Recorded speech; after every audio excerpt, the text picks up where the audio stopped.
नमस्कार दोस्तों, मैं एडवोकेट दीपशिका लीगल अवेयरनेस के एक और वीडियो में आपका स्वागत करती हूँ। आज हम बात करने जा रहे हैं एक ऐसे विषय पर जो हर व्यक्ति को जानना बहुत ज़रूरी है।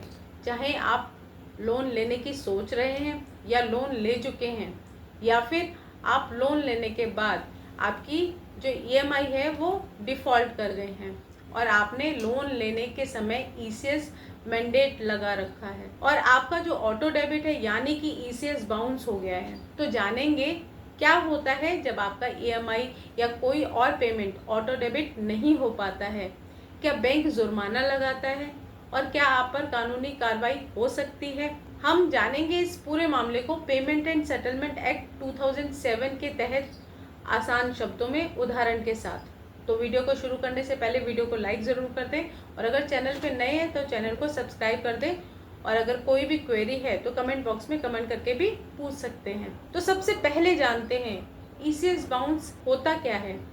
ईसीएस यानी कि इलेक्ट्रॉनिक क्लियरिंग सर्विस एक ऐसी सुविधा जिससे आपकी सहमति के आधार पर आपके बैंक खाते से हर महीने खुद ब खुद भुगतान हो जाता है। ये सुविधा आमतौर पर इस्तेमाल होती है आपकी लोन की ईएमआई के लिए, क्रेडिट कार्ड का बिल भरने के लिए, बिजली या पानी का बिल चुकाने के लिए और म्यूचुअल एसआईपी के लिए भी इस सुविधा का प्रयोग किया जाता है। उदाहरण के लिए अगर आपने 10,000 की ईएमआई के लिए ईसीएस फॉर्म साइन किया है तो हर महीने तय तारीख को यह पैसा आपके अकाउंट से कट जाएगा। लेकिन अगर उस दिन आपके खाते में पैसा ना हो तब क्या होगा। जब ईसीएस की तारीख पर खाते में पर्याप्त बैलेंस नहीं होता है तो ट्रांजैक्शन असफल हो जाती है।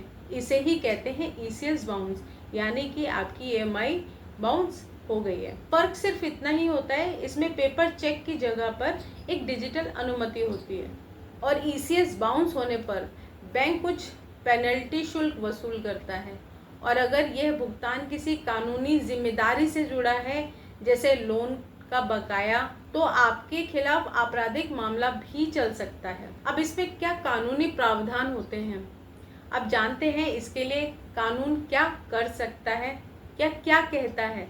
ईसीएस बाउंस से जुड़ी कार्रवाई होती है पेमेंट एंड सेटलमेंट एक्ट 2007 के सेक्शन 25 के तहत। इस सेक्शन के अनुसार यदि आपने ईसीएस के माध्यम से भुगतान की अनुमति दी है और आपके खाते में पैसे नहीं थे, इनसफिशिएंट बैलेंस के चलते ईसीएस बाउंस हो जाए तो यह अपराध माना जाएगा। अब क्या सजा हो सकती है, तो इसमें आपका जुर्माना यानी कि जो बाउंस राशि है उसके दोगुना हो सकता है। 2 साल की आपको जेल हो सकती है और दोनों भी हो सकते हैं, यानी कि फाइन प्लस पनिशमेंट दोनों है इसमें। यह मामला तभी दर्ज किया जा सकता है जब बैंक एनबीएफसी एक कंप्लेन दर्ज कराए। तो जब बैंक एनबीएफसी ये कंप्लेन दर्ज कराती है तो ये मामला जब कोर्ट में कंप्लेन के तहत जाता है तो आपको एक प्री कॉग्निजेंस नोटिस आता है जहां आपको भी मौका दिया जाता है कि आप अपना पक्ष रखें और बताएं कि क्या जो ये कंप्लेन है वो सही है या नहीं।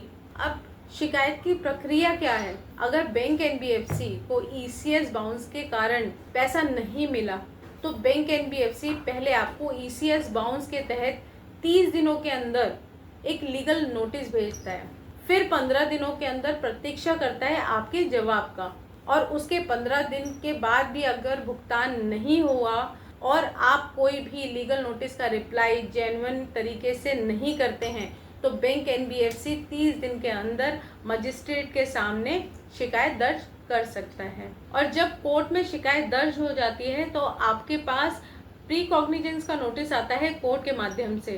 अब आप अपनी तरफ से क्या बचाव कर सकते हैं। अगर आपके खिलाफ केस हुआ है यानी आपका ईसीएस बाउंस हुआ है तो आपके पास भी तो कुछ कानूनी बचाव हो सकते हैं। क्या वास्तव में कानूनी देनदारी थी भी या नहीं, क्या ईसीएस मैंडेट सही तरीके से जारी किया गया था या नहीं, क्या बाउंस कहीं तकनीकी कारणों से हुआ हो, क्या पहले ही भुगतान हो चुका हो या भुगतान आप कर चुके हैं उस ईएमआई का।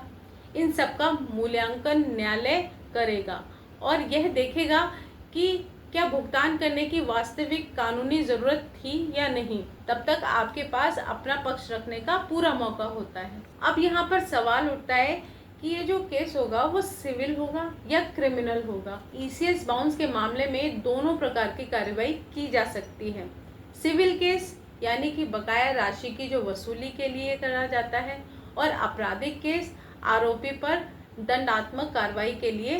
दोनों केस साथ साथ चल सकते हैं और एक का दूसरे पर कोई प्रभाव नहीं पड़ता। अब ईसीएस बाउंस से बचा कैसे जाए? क्या ईसीएस बाउंस से बचने के लिए हमें कुछ बातें हैं जिनका ध्यान रखना बहुत ही ज़रूरी है। जब भी आपकी ईएमआई का समय होता है, आपको पता होता है, तो अपने जो खाते में पर्याप्त बैलेंस हमेशा रखें। आपके ईसीएस मैंडेट को ट्रैक करें, कब शुरू हुआ, कब ख़त्म हुआ। और ईसीएस को बंद कराना चाहते हैं तो लिखित रूप में बंद कराएं। और अगर आप ये सोच रहे हैं कि ईसीएस मैंडेट को आप खुद से बंद करें, तो ऐसी गलती बिल्कुल भी ना करें। आप बैंक को बता करके ही ईसीएस मैंडेट को बंद कराएं। भुगतान में देरी हो रही है तो पहले से ही बैंक को या एनबीएफसी को सूचित करें, जिसके लिए अगर आप चाहते हैं तो बैंक को प्रायर लीगल नोटिस दे करके भी इंटीमेट कर सकते हैं। तो आज आपने जाना कि ईसीएस होता क्या है, ईसीएस बाउंस होने पर क्या कानूनी परिणाम हो सकते हैं, और आप क्या कार्रवाई कर सकते हैं या आप कैसे इन सब चीज़ों से बच सकते हैं।